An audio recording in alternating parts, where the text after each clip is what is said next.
Anyone would tell you how a piece of music can bring them back to a moment in their life. It can access memories that you didn't even know you had. Now imagine being someone suffering from Alzheimer's when memory is slipping, and with it, a sense of self. All of a sudden it'll just go blank. But then, cue the music. Music, by accessing memories, activates emotion, thereby reconnecting the sufferer to who they are and bringing back that feeling of life that is so often lost in the disease. The emotion that comes with it, and I think it's really important for him, and it's a great release.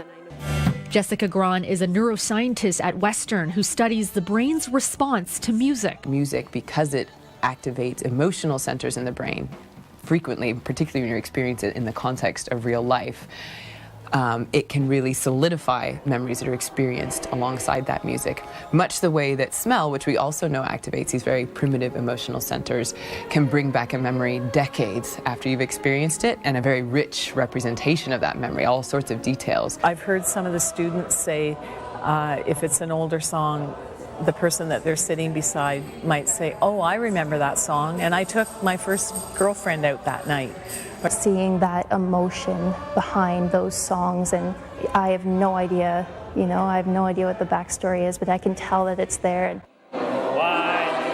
And then there's mood. The right piece of music can boost mood in anyone. Music has been shown to decrease levels of agitation, decrease depression, decrease anxiety. But experts say this is particularly useful in those with dementia who have a greater tendency to be agitated. We know physiologically that singing helps keep the elasticity in those plaques that are forming during dementia.